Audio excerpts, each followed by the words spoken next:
alurnya. Dulu kasus semasa Khalifah Utsman bin Affan itu terjadi hampir perang saudara antara muridnya Abdullah bin Mas'ud dengan muridnya Ubay bin Ka'ab. Muridnya Abdullah bin Mas'ud itu berasal dari Kufah, dipertemukan dengan muridnya Ubay bin Ka'ab yang berasal dari Syam. Semuanya berkumpul di Armenia, Azerbaijan, yang hari ini kita juga pernah lihat sempat ada pesawat jatuh. Armenia, Azerbaijan.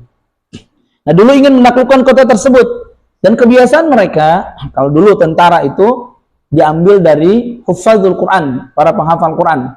Ya, para hafizul Quran. Ya, otomatis kan mereka melantunkan Quran terus. Nggak berhenti lidah mereka untuk tilawah Al-Quran.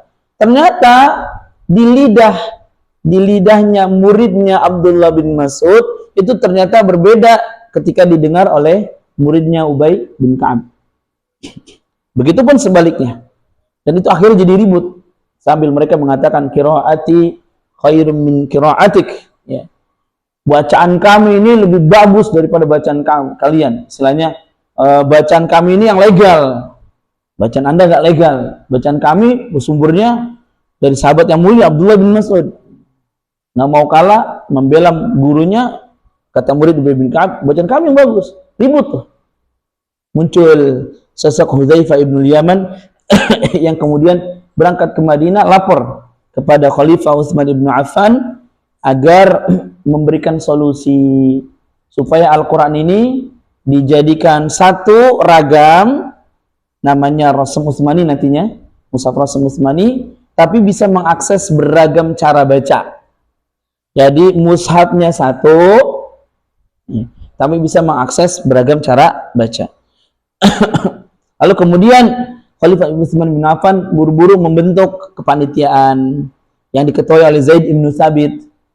Lalu kemudian akhirnya disusun ulang tuh, minjem dulu, jangan dikira bermodalkan hafalan doang, tidak. Minjem mushaf induk dari siapa? Mushaf induk itu dari peninggalan Abu Bakar As-Siddiq yang kemudian diwariskan ke Umar bin Khattab, yang kemudian dititipkan ke putrinya Umar bin Khattab, Hafsah bintu Umar. Ya.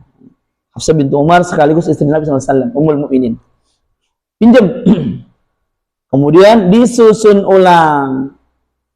Disusun ulang, jadilah mushaf Rasm Utsmani, yang mana mushaf Rasm Utsmani itu di copy paste, berkata diperbanyak dengan jumlah, ada yang menyebutkan 6 riwayat, ada juga yang menyebutkan ya, ada yang menyebutkan 6 mushaf, ada yang menyebutkan lebih. Nah, 6 mushaf itu, satu mushafnya dipegang oleh Khalifah Utsman sendiri, satu dikirim ke Mekah beserta gurunya, itu nanti berbeda cara bacanya. Yang satu dikirim ke Madinah bersama Zaid bin Tsabit sebagai gurunya, dikirim ke Kufah Abu Abdurrahman As-Sulami yang kemudian menjadi cikal bakal bacaan Quran kita. Dan teman-teman, Qurannya ini Quran Kufah namanya. Quran sanadnya jalur Kufah. Dikirim juga ke Basrah. Dan itu cara bacanya berbeda. Jumlah ayatnya pun berbeda. Jumlah ayatnya pun berbeda.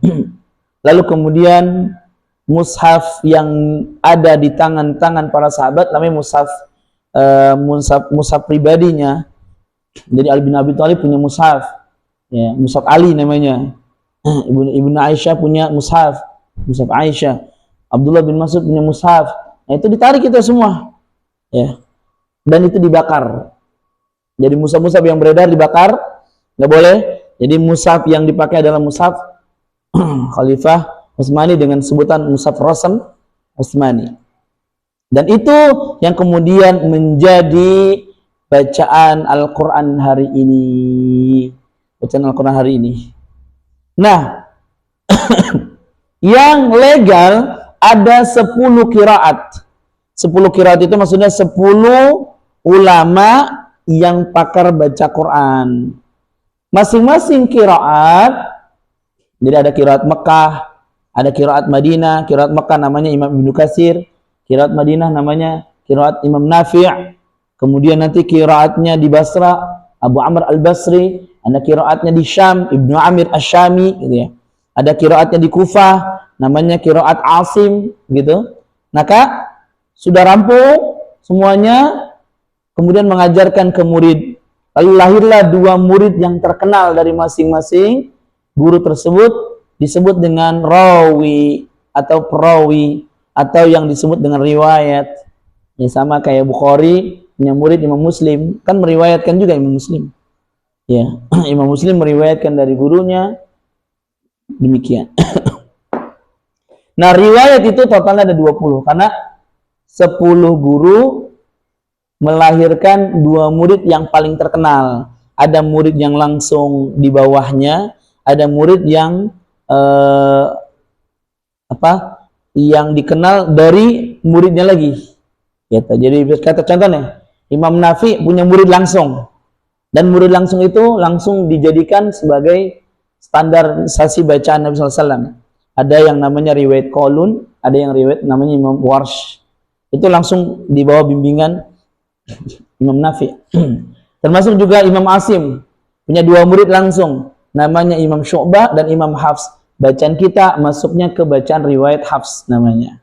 Bacaan riwayat Hafs. Tapi ada juga yang ternyata beda generasi, nggak langsung di bawahnya. Ya, misal Imam Ibnu Katsir ke muridnya, nanti muridnya lagi yang meriwayatkan baru muncul. Ada namanya Imam Al-Bazi dan Imam Qunbul. Nah, yang di depan teman-teman itu tabel cara membaca jalur bacaan riwayat Hafs an Asim. Ini bacaan kita. Dan teman-teman kalau mau tahu bacaan kita selama ini, teman-teman udah bisa baca Quran, lalu kemudian sholat, itu pakai jalurnya, jalur Syatibiyah. Jalur Syatibiyah yang warna hijau. Jalur Syatibiyah yang warna hijau. Nah, Anda mau gambarkan gini. Bacaan Nabi SAW, itu tadi kan ada 10. Nah, dari 10 qiraat, ya, atau 10 guru lah, kalau gampangnya. 10 guru melahirkan masing-masing 2 murid yang terkenal. Nah, 2 murid yang terkenal itu kan kemudian ngajarin lagi kan? Ngajarin lagi. Nanti akhirnya lahirlah jalur itu dari satu riwayat itu sekitar 50. Sekitar 50 model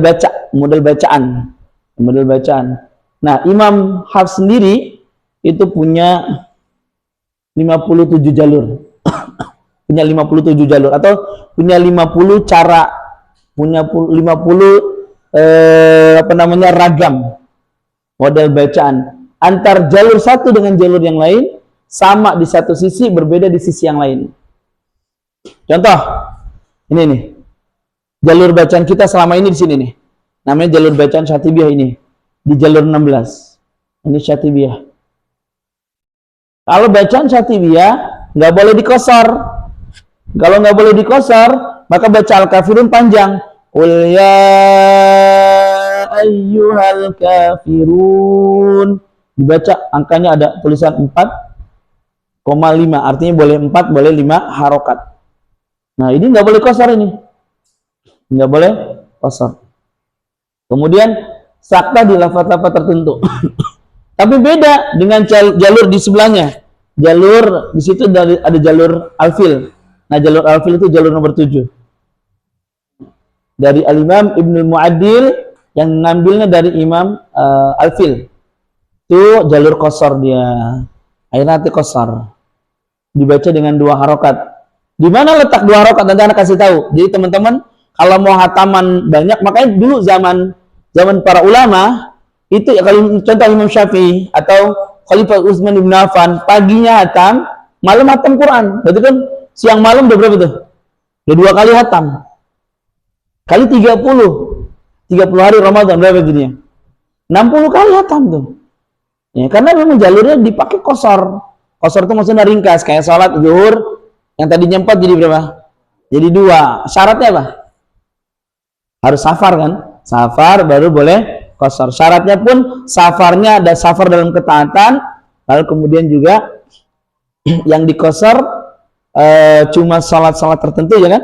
Zuhur, asar dan isya. Lalu kemudian syarat perjalanan pun harus sekian kilometer. Minimal para ulama menyebutkan 80 kilometer. Nah, yang alfil yang teman-teman lihat itu di warna kuning itu jalur nomor 7 Ibnul Mu'addil alfil. Dia ada qasar. Tapi dia tidak ada takbir. Dia tidak ada takbir. Di sebelahnya lagi yang warna biru. yang teman-teman pegang warna biru itu jalur Zar'an dari Imam Ibnul Mu'addil. Itu nomor 13. Dan yang satu lagi jalur nomor ini warna merah. Ya, Al-Misbah. Yang ada huruf kho-nya yang menunjukkan di situ ada takbir. Takbir ketika hataman Quran. Jadi teman-teman bisa ngaji Quran sekarang nih, ngaji tahsin istilahnya. Belajar tahsin. Selama ini, nah ini jalurnya. Antum mondokin putra, ya di tempat pondok putra, pondok hafizul Quran, tahfidz, ya ini jalurnya. Jalur Syatibiyah. Antum dengerin imam selama ini di masjid A, di masjid B gitu. Ya jalur ini. Nah, kalau antum mau dengerin jalur qasar, itu Imam Masjidil Haram, Masjid Nabawi. Sudah bacanya ya ayyuhalladzi, ya-nya enggak panjang, 2 harakat saja. Ya ayyuhalladzina amanu. Ya ayyuhalladzi, gitu dia bacanya. Ya. Demikian. Nah, jadi bayangin, antum selama ini ngaji cuma satu jalur ini. Belum ngaji ke sini, belum ngaji ke sini. Artinya kalau selama ini antum pakai jalur nih, gambarannya, gambaran jalur masuk tol, jalur 1 terus. Nah, kira-kira sampai nggak ke tujuan? Sampai? Lama nggak? Lama, jalur 1. Ya, sabar, jalur 1. Ya, kalau mau cepet biasanya ke bahu jalan. Nah, mau cepet lagi yang istilahnya legal kan jalur 4 kan. Kalau yang bahu jalan kan nggak legal itu. Itu istilahnya sanadnya nggak ada di itu. Nah, jalur 2 legal, jalur 3 legal, jalur 4 legal. Nah, yang legal-legal ini disebut dengan qiraat mutawatir. Ada nanti qiraat syadz namanya, bacaan dari Nabi SAW tapi sudah tidak boleh lagi diamalkan, namanya syadz. Kalau dibahasakan qiraat cacat, karena ternyata diselidiki sanadnya munqati, terputus, maka nggak boleh diamalkan. Nah, ini yang teman-teman di depan ini kelihatan ini, ya, ini mutawatir dari Nabi Shallallahu Alaihi Wasallam. Dan kita berujukannya sebentar, ini kita berujukannya nih. Tayyibah.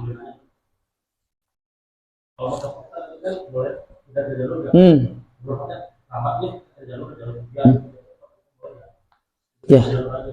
Jadi gini, pindah jalur kalau dalam berkendara boleh geser-geser kan? Boleh geser-geser dong. Kalau berkendara, ya, selama masih ada yang kosong dia geser.